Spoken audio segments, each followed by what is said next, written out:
அன்பு தம்பி விஜய் அவர்களுக்கு அடக்குமுறைகளுக்கு எதிரான ஜனநாயக அமைப்பு தனது மனமார்ந்த வாழ்த்துக்களை தெரிவித்துக் கொள்கின்றது. எங்களது இரத்த உறவான ஈழ தேச மக்களின் மருமகனான அன்பு தம்பி விஜய் அவர்கள் தமிழகத்தில் முதலமைச்சராக ஆட்சியில் அமர்வதை மிக்க மகிழ்ச்சியோடு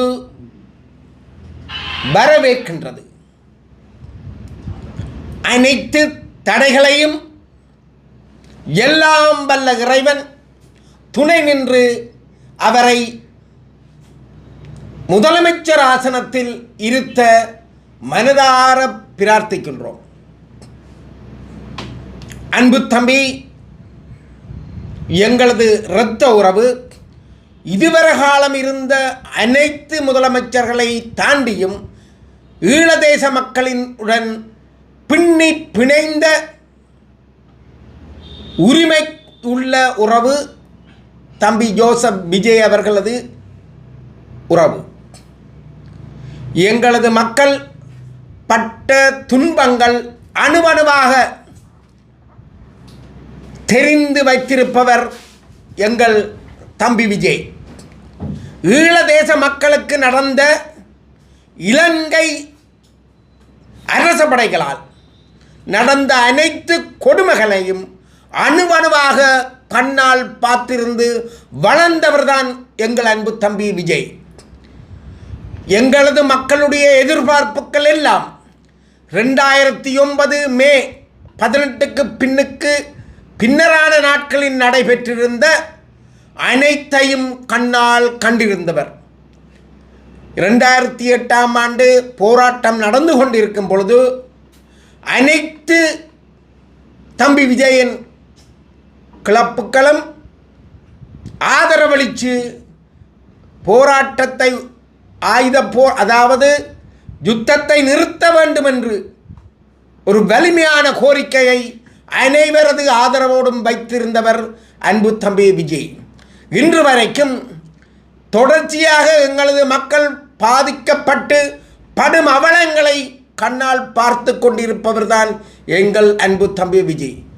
எங்களது மக்களுக்கு இலங்கையில் நடந்த அநியாயங்கள், படுகொலைகள், சொந்த காணியில் இருந்து ஹெலிகாப்டரில் பேப்பர் போட்டு மிரட்டி கலைச்சு விட்ட எங்களது மக்களது காணிகளில் மீள குடியேற முடியாமல் தவித்து கொண்டிருக்கின்றோம் என்பதை அன்பு தம்பி விஜய் அவர்கள் நன்கு அறிவார். முள்ளிவாய்க்காலில் கையளிக்கப்பட்ட உறவுகளுக்கு என்ன நடந்தது என்பதை கேட்டு பல வருடங்களாக தொடர்ச்சியாக போராட்டம் நடத்தி கொண்டிருக்கும் எங்களது சொந்த உறவுகள் செத்து கொண்டிருக்கின்றன. இன்று வரைக்கும்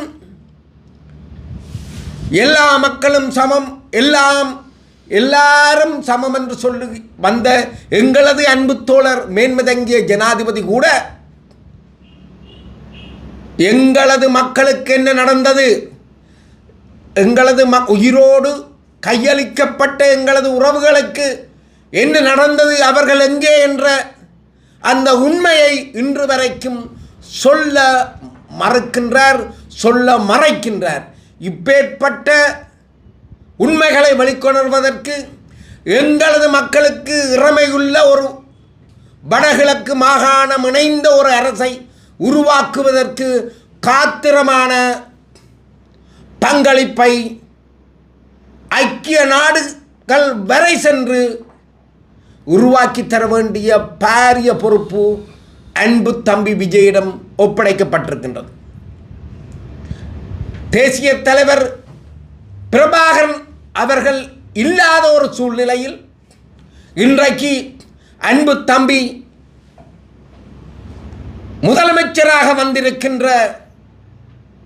முதலமைச்சராக தமிழக மக்கள் எல்லாரும் தெரிவு செய்து அளவு கடந்த ஆதரவு கொடுத்து வந்திருக்கின்ற அந்த மகிழ்ச்சி நிறைந்த செய்தி எங்களுக்கு பெருத்த ஆறுதல் தருகின்றது.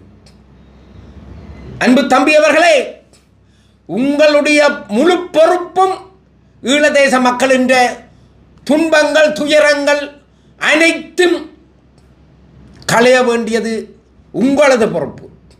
எப்படி உங்களை நம்பி எங்களது மண் சகோதரியை உங்களை நம்பி நாங்கள் உங்களை மருமகனாக ஏற்றுக்கொண்டோமோ அதே போல இன்றைக்கு நாங்கள் உங்களை நம்பி இருக்கின்றோம், உங்களை எதிர்பார்த்திருக்கின்றோம். கடந்த காலத்தில் சகோதரி ஜெயலலிதா செய்ததையும் விட, எம்ஜிஆர் அவர்கள் செய்ததையும் விட காத்திரமான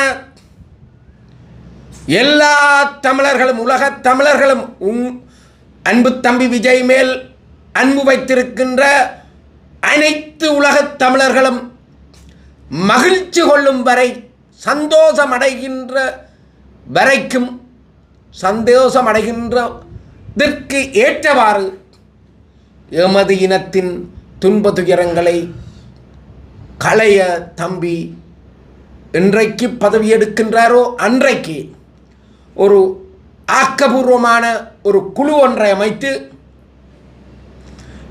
தம்பியின் போராட்டத்துக்கு எப்படி தமிழர் தேச பிரச்சனையிலே அக்கறை உள்ளவர்கள் எல்லாம் கூடி நின்று தங்களுடைய கருத்துக்களை வழங்கினார்களோ அப்பேற்பட்ட நல்லோர்களை எல்லாம் அழைத்து குழு அமைத்து எப்படி எமது ஈழதேச பிரச்சனை, ஈழதேச மக்களின் நிம்மதியான வாழ்விற்கு நீங்கள் உதவிடலாம் என்பதை அவர்களோடு இணைந்து சேர்ந்து ஒரு தனித்துவமான தமிழர் தேசத்தில் ஈழதேச தமிழர்கள் வாழ்வதற்கு வழி வகுக்க வேண்டும் என கேட்பதோடு, காணாமல் போன உறவுகள்,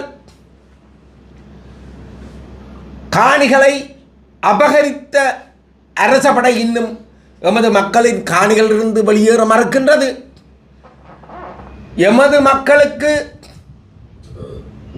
இந்திய தேச அரசோடு, இந்திய தேச அரசு தலையிட்டு கொண்டு வந்த வடகிழக்கு இணைப்பு இல்லாமலாக்கப்பட்டிருக்கின்றது. வடகிழக்கு இணைப்பு உள்ள மாகாண சபைகளை ஒரு அர்த்தமுள்ள மாகாண சபையாக உருவாக்கி முதலாவது தருவதோடு, அதன் தொடர்ச்சியாக இறமையுள்ள வடகிழக்கு மாகாணத்தில் உலகமெல்லாம் வாழுகின்ற மக்கள் எப்படி சுவிஸ் நாட்டில் தனித்துவமாக வாழ்கின்றார்களோ அதே போல இலங்கை மக்களும் தனித்துவமாக வாழக்கூடிய சூழ்நிலையை இலங்கை இந்திய அரசுக்கு இருக்கின்ற அந்நியோன்னிய உறவை பயன்படுத்தி முன்னெடுக்க வேண்டும் எனவும் அடக்குமுறைகளுக்கு எதிரான ஜனநாயக அமைப்பு கேட்டுக்கொள்கின்றது. விஜய் தனது தேர்தல் வாக்குறுதியிலே இலங்கை இந்திய மீனவர் பிரச்சனைக்கு கச்சதீவை மீட்பதுதான் ஒரே வழி என்ற ஒரு கருத்தை முன்வைத்திருந்தார். இப்போது முதலமைச்சராக வரப்போகிறார். இந்த கச்சதீவு வாரம் தொடர்பில் நீங்கள் பார்க்கிறீர்கள்? கச்சதீவு ஏற்கனவே இலங்கைக்கு உரித்தானது என இந்திய தேச அரசு நன்கு பரிசீலனை செய்து கையளிக்கப்பட்டதுதான் கச்சதீவு. கச்சதீவு பிரச்சனை இலங்கை இந்திய மீனவர் என்ற பிரச்சனையையும் ஒன்றாக பிணைப்பு ஏற்படுத்த இயலாது.